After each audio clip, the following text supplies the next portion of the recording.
Hello, ladies. Happy Wednesday. We are going to talk today about getting started with strength training. And let me make sure I'm all set up here on my screen. All right. Looks like Facebook says that I'm live. So we'll take that. Let me give it just a second here. Okay. All right, I think we're ready to go. Hopefully you can see and hear me. It's doing some interesting things today, kind of flashing a little bit. Okay, it looks settled. So let's go ahead and get rolling. So as I started preparing for our live today, I definitely realized that this was a bigger undertaking than I expected it to be at first. So I definitely plan on doing multiple parts to this because I just simply can't get it all in on one live unless you want to be here forever, which I don't think you do, and I don't either. So I am definitely planning a part 2, and depending on how my planning for that goes, there might even be a part 3 because I'm not sure. I just very vastly underestimated the amount of time and the amount of information that I want to give you on this particular topic. So with that said, if you have any questions around strength training, either as you're starting to watch this video or maybe as you watch it or after you watch it, please put them in the comments, and that will help me as I continue to develop parts 2 and probably part 3 on this particular topic. That way I can make sure that I'm covering the questions that you have and the things that you're wondering correctly and adequately. So let's go ahead and roll. So for part 1 today, I want to start with the why. So why should you strength train, and doesn't cardio burn more fat than strength training? That's something I hear all of the time. So I definitely did a previous live a couple of months ago on why cardio is not the best tool to use for fat loss. So if that is something that you are wondering about beyond what I'm going to get into here today, please go back and check out that video. If you would like me to tag you in the video or even send you the link from YouTube, because it is on YouTube as well as Facebook, then just ask in the comments and I will get that to you for sure. So the answer to doesn't cardio burn more fat is no, it does not actually. Cardio is awesome for cardio. It's great for your heart, hence the word cardio. It is great for endurance. It's even great to burn a few extra calories. However, it is not great for fat loss if fat loss is your goal. Now, everything we're going to talk about today is very goal dependent. So all of us could have different goals, and that's important to keep in mind. That depending on what your personal goals are, some of this information, you might want to take different parts of this information. And I'll try to be very clear about that as I go through. So cardio, why cardio is not ideal for fat loss is that cardio, when done in excess and when not included with strength training and with a high protein diet, cardio will actually cause you to lose muscle. So everything that we do sends signals to our body about how our body should adapt to whatever it is that we're doing.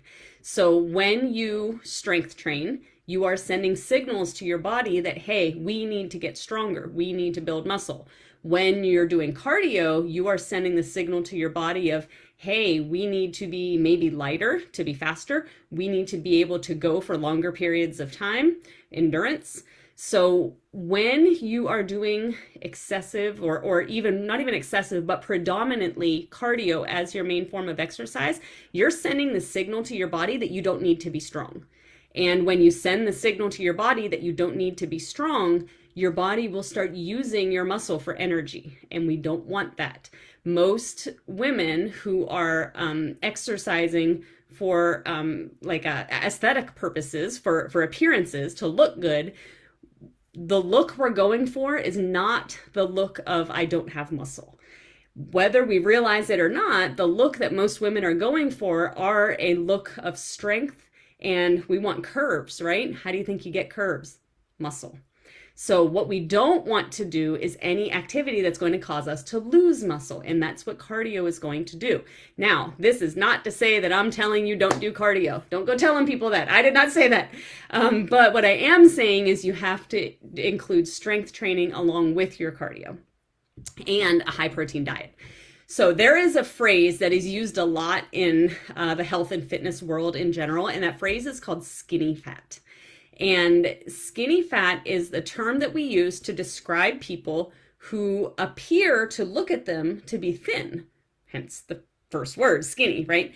And they are thin, however, they are still considered overweight or even obese based on the ratio of body fat to lean mass, to muscle mass.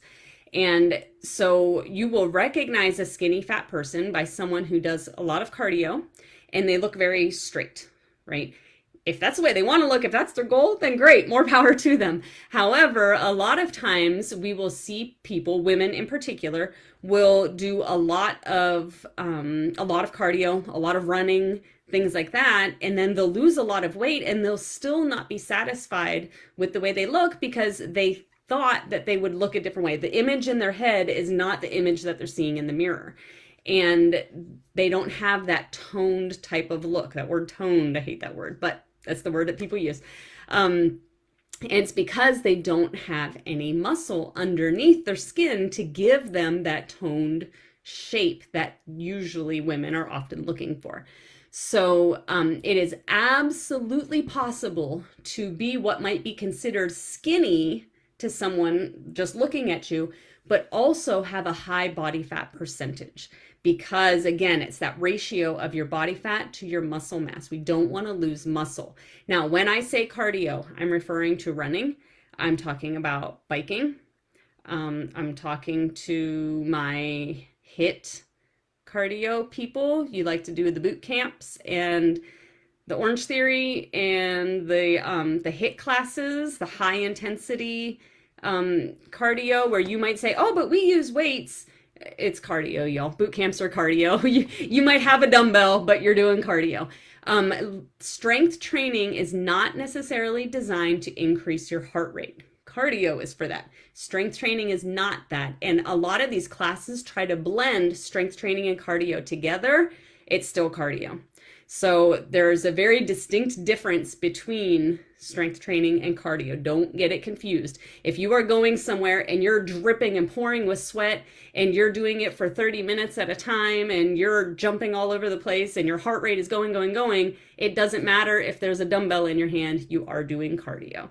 So very clear, distinct clarification there. So next, let's talk about strength training. Enough talk about cardio. Let's get on to strength training. That's the whole point of this, right? So when I say strength training, I am referring, it's kind of a vague term that references, obviously lifting weights. You can do body weight exercises. That is considered strength training. You can do resistance band exercises. This is also strength training. There's also things you can do like Pilates and whatnot, which is, you'll have classes and things for that. So I'm not referring to things like Pilates. I am specifically referring to weightlifting, resistance bands, or body weight exercises. Now, some of the things that I will talk about will be kind of specific to weightlifting. However, a lot of these principles can be applied to all three types of strength training. So, number one, how do I know what exercises to do? So, I want you to start by asking yourself, how many days a week do I plan to do strength training? If you're only planning to strength train 2 or 3 days a week, then I would recommend doing like an upper body day, a lower body day. If it's 2 days, if it's 3 days, you can do upper body, lower body, and then a full body day. For 3 days a week at the gym, we like to do things like a push day, a pull day, and a leg day. So it's all exercises that are pushing, exercises that are pulling, and then leg day. Those are all great options if you're only going to do 2 to 3 days. If you're going to do 4 days or more, which be careful with the more, I'm going to talk about that later, I would recommend breaking it up a little bit more. Maybe you can do like body part splits, so like chest day, back day, leg day, things like that.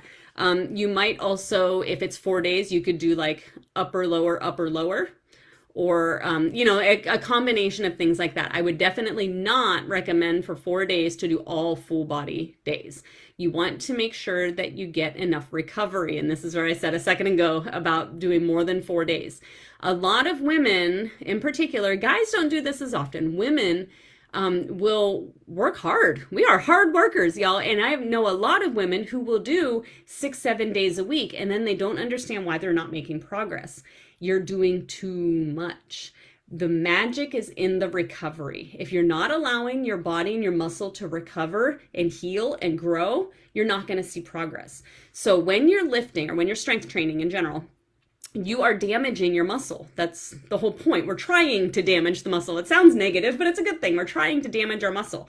And so when we damage the muscle, then the muscle fibers will heal themselves together. And as they heal, it heals larger. And that's how the muscle grows over time. Is we damage, it heals, it gets bigger. And so if we don't have recovery time for that muscle to do the healing process, then it's not going to grow. We're not going to see progress because we are just constantly damaging, and never allowing opportunity to heal and grow. So I very strongly recommend 4 days a week for lifting. You could do a 5th day if you wanted to. I wouldn't recommend it all of the time. I definitely don't recommend 6 or 7 days a week. So that's a start. And then once you know how many days a week you will do strength training, and notice I'm talking specifically strength training. You can do like 4 days of strength training, and then you can do some active recovery things the other days, going for a hike, taking a walk, going swimming. There's other things that you can do on those other days. So I'm definitely not saying sit down and watch Netflix for 3 days. So once you know how many days you're going to strength train, you know what kind of a split you want to do, like upper body day, lower body day, or body part days, then you're going to choose what exercises you want to do. So your goal throughout the week is to try and target all of the muscles in your body as best you can by the end of the week. So what I suggest you do is grab a sheet of paper and have one piece of paper for each day that you're going to exercise, and you want them kind of laid out in front of you so that you can see what's what. So maybe you're going to do 3 days a week. You want to have a upper body day, a lower body day, and a full body day. Put that heading on there. And then you want to start looking at what exercises will allow you to target all of the different muscles in your body, so that you cover everything. And so that's why you want it all laid out in front of you so that you can actually see all of it and how it all plays into the big picture. So you can find lots of exercises on Google or Pinterest. If you go to my YouTube page, I have playlists that are sorted by body part. So I have like videos of leg day exercises. I have videos of shoulder day and so on. I even have some that are specifically a band or a dumbbell or body weight. So you're welcome to go check that out. I can link that in the comments if I remember after this. But so once you do that, then you can kind of go through and start building. So like, for example, if you're doing leg day, you want to make sure that you're targeting your quads, so the tops of your thighs, your adductors and your abductors, so the inner thighs and the outer thighs. You want to get your quads, you want to get your hamstrings, and I definitely also recommend glutes. I tend to put glutes, your butt, on leg day and on back day both, because it is the largest muscle of your body, and there are multiple parts to your glutes if you didn't realize that. So I do it on both days, so that allows us to target all of the parts. So if you're not so comfortable with building your own workout, on my summer to-do list, here comes a shameless plug, are you ready? On my summer to-do list, I plan on finishing up some programming that I have been working on that anyone will be able to subscribe to. It will not include one-on-one coaching from me. It's literally just the workouts, but it's going to be on an app, and you will get all of the workouts, and I will throw in some educational videos and things like that throughout as well. And all those things will be made by me. And since it isn't direct one-on-one coaching, it'll be at a much more affordable price than my typical coaching is, my one-on-one coaching is.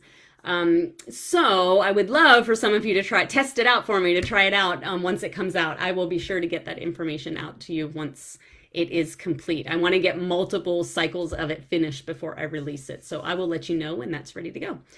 So the next thing you might be wondering is how often should you change your exercises? So you've got your workouts, all your sheets of paper that I told you to get. You wrote down things that you want to do. How often should you change those up? So I recommend you keep the same routine for at least 6 to 8 weeks. You want to get proficient with those exercises. You want to see progress with them. You want the muscle time to grow from the stimulus of that specific exercise, and that takes repeated times with that particular exercise. The main mistake that I see most people make, again, it's women specifically. Guys, I'm going to be real honest. Guys tend to just be too lazy to do some of these things. Ladies, we are like, we're doing stuff, right? We're active. We're multitaskers. We're trying to do all the things. And sometimes that is in our does not work in our favor. It's to our detriment. So the main mistake I see outside of not allowing for enough recovery, next, absolutely, is changing their exercises too often. You can always tell when somebody comes into the gym and got their latest exercise from whatever some influencer on Instagram told them to do. You can spot it a mile away. So you want to stick with the tried and true. The basics truly, really do work. Your squats are going to work. All of the squat variations, split squats, Bulgarian split squats, all the different types of squats, body weight, goblet, they work. Single leg, both legs, box squats. Stick with the tried and the true. The basics work. You don't need to get all weird, crazy, and fancy and do some wild movements that you saw on Instagram. It's just not necessary, and honestly sometimes can cause injury. So stick with the same exercises for about 6 to 8 weeks and allow yourself time to see progress. And that's really motivating too. When you start with an exercise and maybe you don't feel so great about it, but then after like 4, 5, 6, 7 weeks, you're like, oh, I got this. Not only do I have this, but I'm adding weight to it too. And that's super motivating to continue to keep going. So you want to stick with them. Don't be an exercise hopper. Okay. Pick something, stick with it for a while. You want to give them time to work. The next question is, how many reps in sets should I do? So reps, that's how many times you're repeating the movement, okay? So assuming, you're making an assumption here, that you have a variety of weights to choose from. So either a variety of dumbbells, you have access to a gym, you can add weight to your barbell, whatever it might be. You have multiple different types of resistance bands to add weight, to change the weight. Assuming you have a variety of weights, the following are the rep ranges depending on what your goals are. So I'm going to say this, and I might say it more than once just to make sure you got it. So number 1, the beginning, early end of the reps are for strength. So you might do 1 up to like 5 or 6 reps. And this is for women specifically, not for guys. These numbers are different for men. So for women, 1 rep up to about 5 or 6 reps is purely for strength. It's to make you stronger. It builds the density within your muscles to make you stronger. So if your main purpose is strength, for example, I'm a power lifter, strength is what I do, and so I tend to do a lot of exercises, 5 reps or less. If your goal is to grow muscle, the technical term for that is hypertrophy. If your goal is hypertrophy or muscle growth, then you want to be doing like 6 or 8 reps up to about 12 to 15. So in that window, in my programming for my clients, I tend to stick a lot of 8 to 10 reps or like 8 to 12 reps.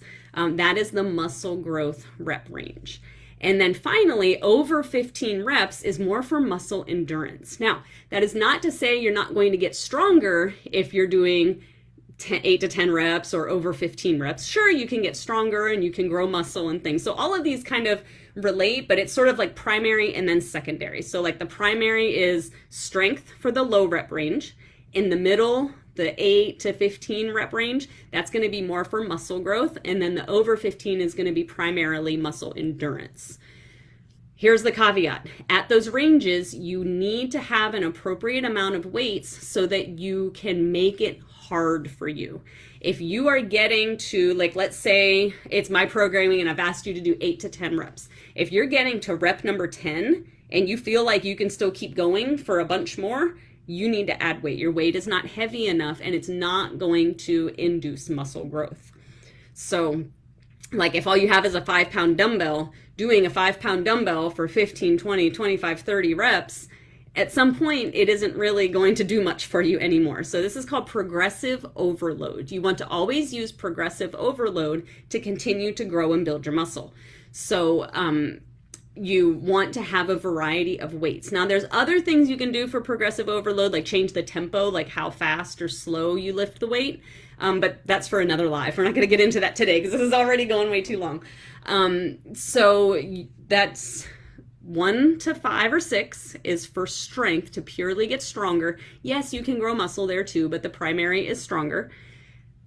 8 to about 15 is primarily to grow muscle, and then over 15 is for endurance. Now for sets, how many sets of those numbers of reps should you do? 3 to 5 sets are ideal. If you're going to do fewer exercises for the day, I'd probably do 4 or 5 sets of it. If you're going to do more exercises in that day, then you're fine with doing 3 or maybe 4 sets. So there's no real rhyme or reason. I did see a study not too long ago that 4 sets seem to be really great for sparking muscle growth. So 4 might be a great number for you, but 3 to 5 is pretty standard. Okay, next. When should I work my abs? So we did have a question on here regarding belly fat. So I'm going to talk about this and then we're going to wrap it up for today. So technically with your abs, you could work your abs every single day. It is super duper difficult to overtrain your abs. However, I would change up how you work your abs. So for example, you might want to add weighted exercises like cable crunches. I would do anti-rotation exercises like Pallof presses. So anti-rotation are things that prevent you from twisting and turning. So like holding out a band that's maybe tied over here and you want to keep it from twisting your body. Lots of different plank variations are great. I am a very big fan of dead bugs and bird dogs and curl ups, not crunches, curl ups. They are different. Hanging knee raises are also really great, especially for the lower abs. However, here is my super duper giant, enormous, big, huge disclaimer. Ab exercises will not burn belly fat. Ab exercises will not burn belly fat, no matter what crazy ad you saw on Facebook. Ab exercises will not burn belly fat. We don't get to choose where our fat comes from. Now, ab exercises will strengthen our abs, which is great for everybody. Having a strong abs and a strong core, abs and core, not the same thing. Your core includes your low back. It includes your obliques. It includes other muscles, but your abs and your core in general, having strength in your abs and core is great for everybody. We all need that. So I don't want you to not do them. However, don't do them with the expectation that they are going to burn your belly fat. That's not how that works. So how does strength training play into burning our belly fat? When you have muscle in general, anywhere on your body, whether it's your abs, your legs, your arms, whatever, muscle requires more energy to maintain itself. So this is one huge way we increase our metabolism is by strength training and adding muscle along with eating enough food and high protein. So when you're just sitting around doing nothing, you are burning more fat if you have muscle on your body versus the person who does not have as much muscle on their body. So we don't get to pick where we burn that fat from, but eventually it will go from all the places. So unfortunately, as women, we tend to lose our belly fat and the fat around our thighs, our butt area last, just thanks hormones. So that tends to be where it goes from last. What I find, kind of the joke that I make all the time, is that wherever you want to lose your fat from is probably going to be the last place that it goes.